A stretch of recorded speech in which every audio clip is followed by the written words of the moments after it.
Everyone, कैसे हैं सब गाइस। आप देख रहे हो कि स्टेट वाइज लॉकडाउन लग रहा है, सब कुछ मतलब कि वर्स्ट होता जा रहा है। एज जैसे हम 2020 फेस करके आए हैं, वैसे ही अभी कंडीशंस 2021 में भी आ रही है।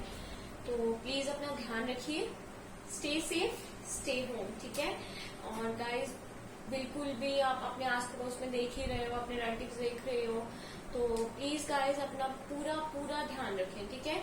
और घर से तो बाहर बिल्कुल ही मत निकलिएगा, बहुत जरूरी हो तब ही जाइएगा, ओके।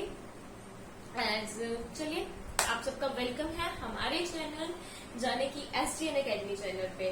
गाइस हमने लास्ट वीक आपको 2 शॉर्ट ट्रिक्स दी थी, 2 शॉर्ट ट्रिक्स की वीडियोस हमने अपने चैनल पे अपलोड करी थी। तो अगर किसी ने नहीं देखी है तो गाइस हम उसका लिंक डिस्क्रिप्शन में भी देंगे, और आप हमारे चैनल पे विजिट कीजिए, चेक कीजिए कि वो शॉर्ट ट्रिक्स आपके लिए बेनिफिशियल हैं या नहीं। मुझे तो लगता है कि आपके लिए वो शॉर्ट ट्रिक्स बहुत बेनिफिशियल होंगी, बहुत बेनिफिट आपको इन्फॉर्मेटिव भी लगेंगी, ठीक है गाइस। तो please visit our channel, please visit to us. और अगर आपको हमारी वीडियोस पसंद आ रही है, हमारा साथ आपको पसंद आ रहा है, तो आपसे एक रिक्वेस्ट है कि आप हमारे चैनल को प्लीज शेयर कीजिए ज्यादा से ज्यादा। एंड अगर कोई नया बच्चा है तो हमारे साथ जुड़ा है, वो प्लीज सब्सक्राइब भी कर दीजिए, बेल आइकन भी प्रेस कर दीजिएगा, ताकि हमारी वीडियो की अपलोड की नोटिफिकेशन आपको सबसे पहले मिल सके।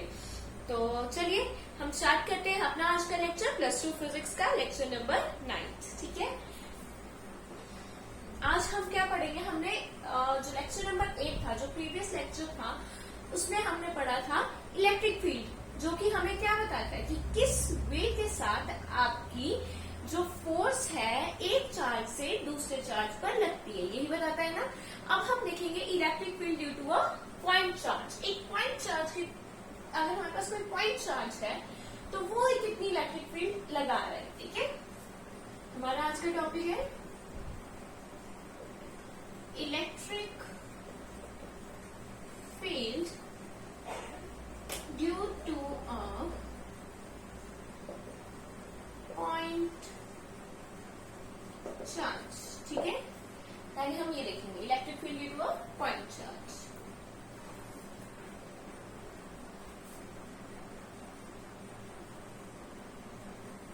मान लीजिए यहाँ पे हमारा रीजन है, ठीक है, this is x, this is y and this is z, ठीक है। और आपका जो सोर्स चार्ज, मैंने आपको 2 चार्जेस बताए थे, source charge and test charge, plus Q source charge हमने रखा हुआ है O पे, ठीक है। और यहाँ पे किसी पॉइंट P पे हमने इलेक्ट्रिक फील्ड देखनी है उसकी, और मान लीजिए ये क्या है, r यूनिट वेक्टर। मान लीजिए यहाँ पे उसके कोऑर्डिनेट्स क्या है, x, y, z, जो P पॉइंट है। तो ये यहाँ पे P पॉइंट पे क्या है, आपका एक और चार्ज है। तो इस चार्ज के कारण जो फोर्स इस चार्ज पे लगेगी वो क्या होगी, F फोर्स लगेगी ना। जो ये आपका +Q चार्ज Q0 पे लगाएगा, दैट फोर्स इज F। तो उसकी डायरेक्शन किधर होगी, इधर में होगी ना। इलेक्ट्रिक फील्ड की डायरेक्शन की तरफ ही आपकी फोर्स की डायरेक्शन भी होगी, राइट। हमें पता है according to Coulomb's law, 2 charges के बीच में जो फोर्स होती है वो कितनी होती है, बताइए मुझे। दैट फोर्स, यहाँ पे देखिए क्या चार्ज है आपका, Q0 4πε0 r², यही होती है, राइट। ये मैंने उसके वेक्टर्स में ही लिखा है, मैग्नीट्यूड पे लिखी है, ठीक है। अगर मैं वेक्टर में लिखनी है तो यहाँ पे चार्ज आ जाएगा, और यहाँ पे वेक्टर आ जाएगा, और यहाँ पे आ जाएगा, और साथ में यहाँ पे कुछ यूनिट वेक्टर भी आ जाएगा, वो है r, ठीक है। यही था ना। अब देखिए हमें इलेक्ट्रिक फील्ड पड़ी थी। इलेक्ट्रिक फील्ड क्या थी, फोर्स पर यूनिट चार्ज। क्या थी आपकी electric field, force per unit charge. देखिए electric field is equals to limit Q0 approaches to 0। ये भी बताया था ना कि हमें हमारा जो टेस्ट चार्ज है वो कितना चाहिए, हमें हमारा टेस्ट चार्ज जो है वो पॉइंट साइज चाहिए, ताकि वो हमारे सोर्स चार्ज को डिस्टर्ब ना कर सके, right. Limit Q0 approaches to 0, F vector over Q0, यही पढ़ा था हमने। अब ये वाला जो F वेक्टर की वैल्यू है यहाँ पे पुट कीजिए, पुट इट इन दिस, ठीक है। तो आपके पास इलेक्ट्रिक फील्ड क्या आ जाएगी, लिमिट Q0 अप्रोचेस टू 0, इसकी जगह हम क्या लिख सकते हैं, Q ओवर Q0, ये वाला Q0 मतलब ये वाला Q0 अगर नीचे आएगा 4/5ε0 r² and r unit Q not आपका कट गया। अब क्यू नॉट है नहीं है तो क्या ये लिमिट हमें मैटर रखती है? अगर ये वेरिएबल ही खत्म हो गया है तो क्या ये लिमिट हमें मैटर करती है? ये लिमिट का लिखना कोई है नहीं ना। तो इलेक्ट्रिक फील्ड किसके इक्वल आ गई? आपकी इलेक्ट्रिक फील्ड आ गई 1/4 pi epsilon naught Q over R square with R unit vector. And अगर इसका मैग्नीट्यूड लिखा जाए वो किसके इक्वल आ गया? 1/4 pi epsilon naught Q over R square. ठीक है, ये आपकी इलेक्ट्रिक फील्ड आ गई due to a point charge. एक पॉइंट चार्ज के कारण आपकी इलेक्ट्रिक फील्ड ये आ गई। ठीक है, हमने इसमें कुछ भी नहीं किया, हमने सिर्फ इसमें क्या किया है, हमने इसमें किया है कि हमने क्या किया है, पहले देखा कि इन दोनों के बीच में एक पॉइंट चार्ज कंसीडर किया, एक वो की सोर्स चार्ज था। ठीक है, फिर एक टेस्ट चार्ज कंसीडर किया, फिर हमने देखा कि इन दोनों में फोर्स कितनी है। ठीक है, जब हमने इन दोनों की फोर्स देखी तो वो हमें कूलम्स लॉ से पता चल गई कितनी फोर्स है, F equals to Q over this. ठीक है, और फिर हमें डेफिनेशन से पढ़ा था इसको, तो limit Q naught approaches to F vector Q naught आ गया। ठीक है, और फिर हमने ये वाली वैल्यू इसमें पुट करी, जब हमने ये वैल्यू इसमें पुट करी तो ये आ गया आपका। Got it? अगर यहाँ पे हम एक्स वाई जेड की टर्म्स में देखना चाहे तो जो हमारा आर वेक्टर है ना, यहाँ पे हमारा आर, अगर मैं इसको आर यूनिट वेक्टर को हटा के यहाँ पे कर दूं वेक्टर, ठीक है, इसको अगर मैं ऐसे लिख दूं, इसको हटा दीजिए, यहाँ पे कर देती हूँ आर वेक्टर। ठीक है, आर वेक्टर है ना, तो जो हमारे आर वेक्टर की वैल्यू होती है ना बेटा, आर वेक्टर की वैल्यू होती है एक्स की एक minute, I cap, R vector square की वैल्यू होती है I cap X vector J cap Y vector plus K cap Z vector, ये वैल्यू होती है इसकी। ठीक है, तो आर वेक्टर की वैल्यू कितनी आ गई? अगर आपने इसका मैग्नीट्यूड लिखना है तो मैग्नीट्यूड की वैल्यू पता क्या आएगी इसके? ये आर स्केयर के लिए होती है, आर वेक्टर की ही होती है। ठीक है, तो इसके मैग्नीट्यूड की वैल्यू आएगी root X square plus Y square plus Z square. That means आपका जो आर वेक्टर आएगा उसकी वैल्यू आएगी X square plus Y square plus Z square का पावर 1/2, ये वैल्यू आएगी। ठीक है, आर की वेक्टर की वैल्यू होती है आई यूनिट कैप। आपको पता है ना, एक्स की तरफ हम आई यूनिट कैप वेक्टर लेते हैं और y की तरफ हम j कैप लेते हैं और z की तरफ हम k कैप, बस वहीं से लिखा है।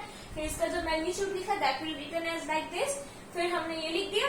ठीक है, अगर मैंने इसमें वैल्यू पुट करनी है इसकी, तो ये देखिए कैसे आएगा। अगर मुझे ex एक्सट्रैक्शन की तरफ देखना है, उस तरफ देखना है, तो हमारी ex क्या आएगी? हमारी ex क्या आएगी? हमारी ex आएगी 1/4 पाई एप्सिलॉन नॉट क्यू। अब हम आर स्क्वायर की जगह क्या पुट करेंगे? दिस ये वाला 1/2 था और हम मैग्नीट्यूड में ले रहे हैं इसको, तो ये 2 प्लस कीजिए, 1/2 प्लस 2 3/2, नीचे आ जाएगा आपका X square plus Y square plus Z square की पावर 3/2 और साथ में यहाँ पे आ जाएगा आर एक्स यूनिट वेक्टर। ठीक है, ऐसे ही है जब हम वाई की लिखेंगे, एक मिनट में यहाँ से, ठीक है, अगर हम ई वाई वेक्टर लिखना है तो यहाँ पे क्या हो जाएगा? एज इट इज, यहाँ पे आर वाई यूनिट वेक्टर हो जाएगा और ई जेड का भी सेम रहेगा एज इट इज, और यहाँ पे क्या आ जाएगा? Are Z unit vector. ठीक है, ये समझ गए आप? होप सो आपको अच्छे से समझ आ गया हो कि जब हमने इसको एक पर्टिकुलर डायरेक्शन में देखना, चाहे एक्स चाहे वाई चाहे जेड, तो फिर हम आर यूनिट वेक्टर की वैल्यूज पुट करेंगे जो आपने मैथमेटिक्स में भी पढ़ा होगा। ठीक है, और फिर यहाँ पे हम इसको पुट कर देंगे। ठीक है, इतना समझ आ गया। अब इसी में ही मैं आपको एक टॉपिक कंप्लीट करवाऊंगी, that is electric field due to discrete distribution of charges. ठीक है, मतलब कि जैसे हमने प्रिंसिपल ऑफ सुपरपोजिशन पढ़ा था ना, उसमें कूलम फोर्स में, इलेक्ट्रिक फोर्स में, तो फोर्स में सुपरपोजिशन ऑफ चार्जेस पढ़ा था, वैसे ही यहाँ पे हम डिस्क्रीट डिस्ट्रीब्यूशन ऑफ चार्जेस के साथ सुपरपोजिशन पढ़ेंगे इलेक्ट्रिक फील्ड का। ठीक है,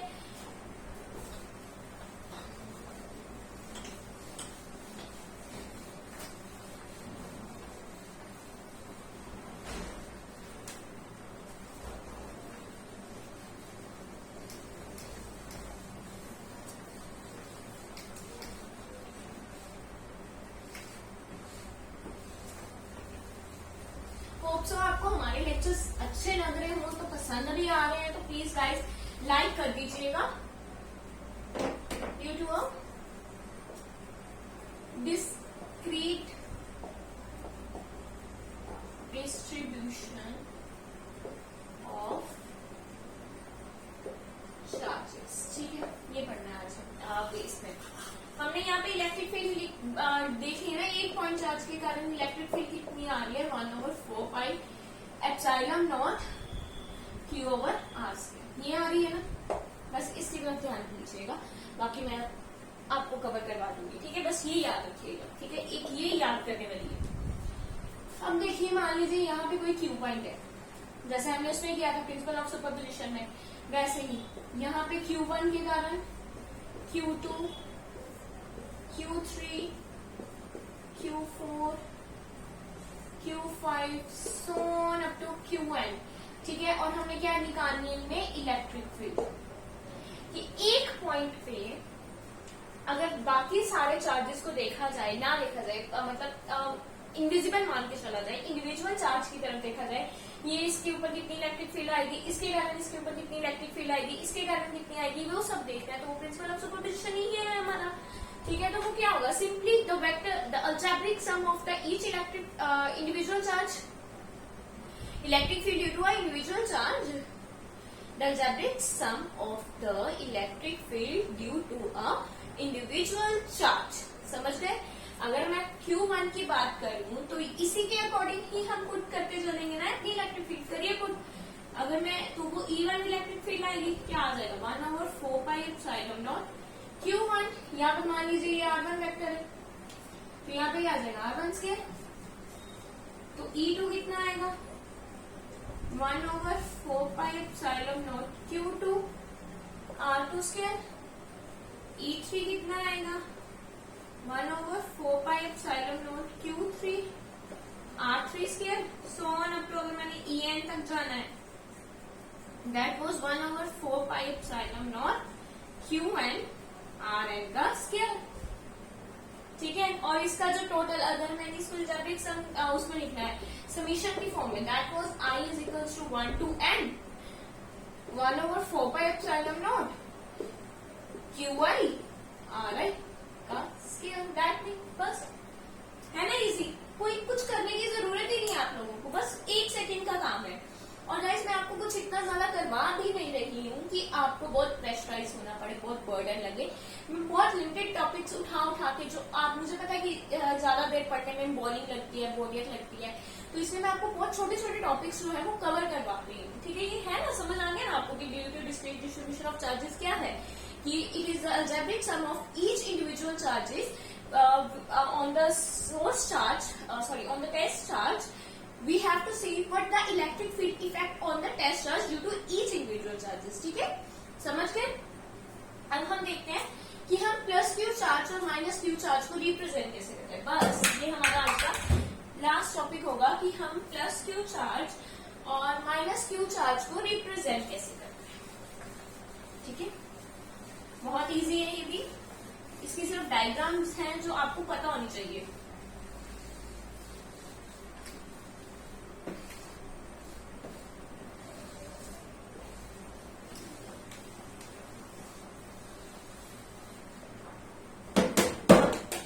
हम इसमें क्या देखते हैं,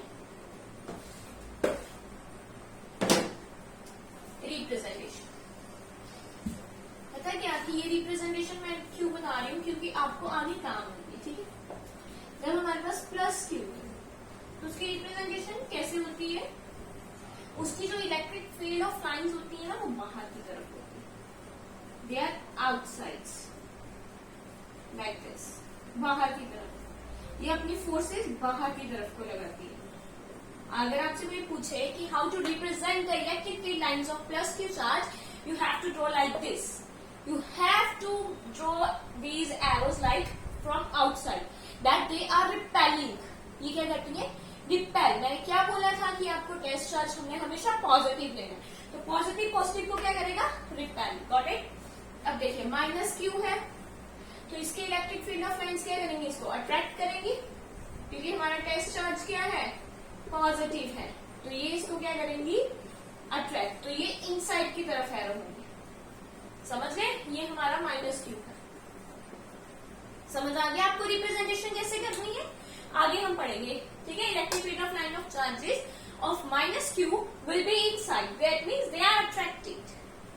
गॉट इट? होप सो आपको आज का जो लेक्चर है वो अच्छे से समझ आ गया होगा। और अगर कोई भी डाउट है आप प्लीज कमेंट सेक्शन में बताइए, या हमें जीमेल कर सकते हैं। हमारी जीमेल आपको डिस्क्रिप्शन में मिल जाएगी।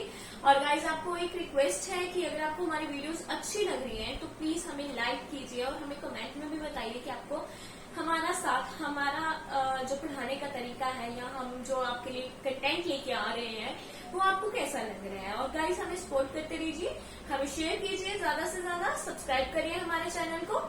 और मैं होप करती हूँ कि आप सब सेफ रहें, सुरक्षित रहें। And have a good day. Bye bye, take